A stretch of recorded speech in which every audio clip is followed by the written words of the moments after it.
Sabemos que Nikola Tesla era um gênio, um grande inventor que morreu pobre ou na miséria, não foi casado e não teve filho. Mas se eu lhe dissesse que existe uma outra versão que diz totalmente o contrário de tudo isso, e muito, mas muito mais, polêmico, nem se fala, a história oficial diz o contrário. Possível? Quem sabe? Prepare-se muito bem, porque vamos falar de algo interessantíssimo. Por isso, assista até o final e me ajude a juntar os pontos, porque hoje vamos falar de qual seria a verdadeira origem de Nikola Tesla. Considerado uma das mentes mais brilhantes de todos os tempos, que deu vida a invenções impossíveis, Nikola Tesla conseguiu entender a natureza das coisas de uma forma não humana. Isso fez e faz com que muitos questionem se sua verdadeira origem realmente seja deste planeta. É uma declaração bastante arriscada, mas vejamos em que são baseadas. Entre os documentos do FBI, há um em especial.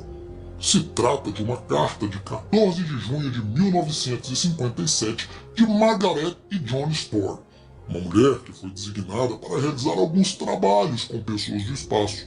Um desses trabalhos seria escrever um livro sobre a história do inventor.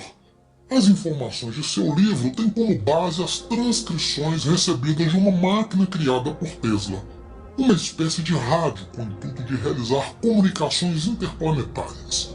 Tesla morreu em 43 e mesmo depois de sua morte, seus engenheiros não construíram tal máquina. Isso teria ocorrido em 1950, período no qual seus engenheiros tiveram contatos com naves espaciais. Bem, o que traz o documento do FBI é sem dúvida surpreendente, mas até que ponto é verdade? Por que teria relevância para o FBI e de onde saiu toda essa informação? O conteúdo trazido por Margaret e John Storr vem de Arthur Matthews, um engenheiro e inventor com quem Nikola Tesla era muito próximo, inclusive partilhava confidências.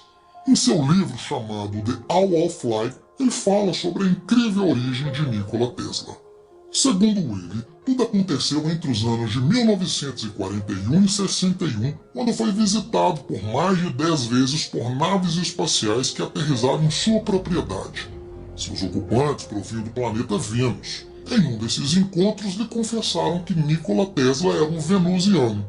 De acordo com o livro, tudo aconteceu da seguinte forma. A nave chamada X-12 partiu de Vênus para o planeta Terra, porém, durante a viagem, nasceu um bebê que deram o nome de Nikola. Esse nome seria de sua cidade natal em Vênus, porém escrito ao contrário. A nave chegou por volta da meia-noite de 9 de julho de 1856, pousando em uma remota província montanhosa. O bebê foi posto aos cuidados de um bom homem e uma boa esposa, a família Tesla. E tudo começa a partir daí. Bem, será possível que a facilidade de criar, de dar vida a invenções impossíveis, talvez seja, quem sabe, que Tesla realmente possuísse a capacidade e inteligência do que hoje chamamos de extraterrestre?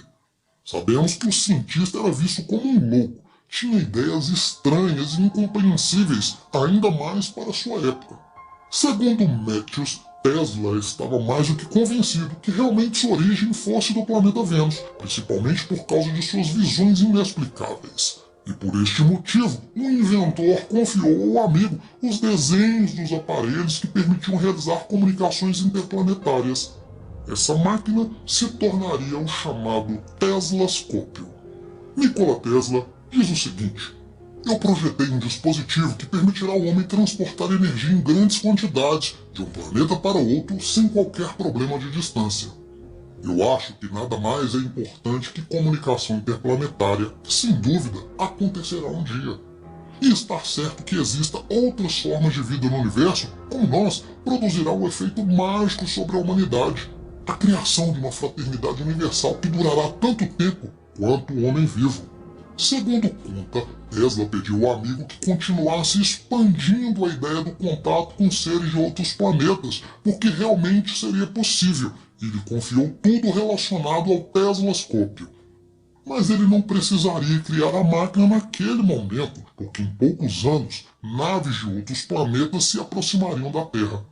Quando isso acontecer, Matthew deveria criar o Teslascópio para contactar as civilizações destas naves.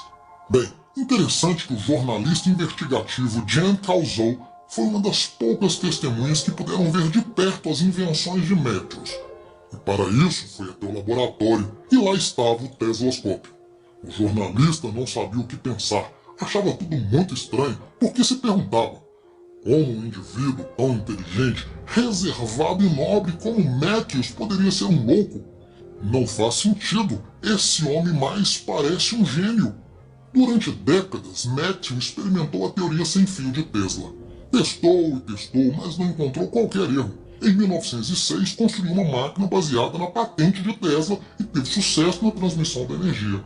Tudo aconteceu no porão de sua casa quando conseguiu alcançar 300 metros de distância. Naquele momento, conseguiu enviar potência suficiente sem usar qualquer tipo de cabo. Mas há uma outra parte mais interessante e bem mais polêmica. Sabemos que houve muita especulação com a morte do inventor, especialmente sobre suas criações. E sobre isso, Matthews disse: muitas pessoas escreveram sobre suas invenções, mas usaram informações de outras pessoas. O único lugar para conseguir informações autênticas sobre Tesla são em suas patentes, em seus artigos, conferências e em sua própria história de vida. E o único lugar para encontrar a sua história de vida é no The All of Light. Mas vamos deixar ainda mais polêmico. Segundo conta, Tesla era um homem de verdade, não era um sonhador. Se casou em 1890, teve um filho e morreu muito rico. Aqui temos uma versão diferente dada pelo engenheiro e amigo de Tesla. Porém, há pelo menos 2 pontos que contradizem a história oficial. Oficialmente, Tesla morreu sem um centavo ou até quase na miséria. O amigo Matthews disse: não tem nada disso. Tesla era um homem sábio, ninguém o enganou, embora muitos tentassem. Ganhou $1 milhão em dinheiro em Westinghouse em 1893, mas investiu tudo em suas invenções. Ele vendeu todas as suas patentes, morreu feliz e rico. Não acreditem nesses escritores de livros antigos, eles não viveram ou trabalharam com ele. O segundo ponto é que Tesla teve um filho, porém em sua biografia esse importante detalhe nem é mencionado. E sobre isso, Matthews foi interrogado de uma outra forma. Lhe perguntaram se ele mesmo seria o filho de Tesla. E sua resposta foi um profundo silêncio. Bem, se compararmos os dois inventores, podemos ver grande semelhança entre eles. Quase parecem ser a mesma pessoa. Mas, seria Matthews filho de Tesla? Se fosse, com certeza daria mais credibilidade às suas confissões e sobre a misteriosa origem de seu suposto pai.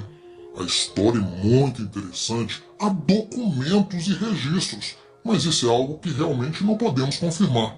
Mas tem mais.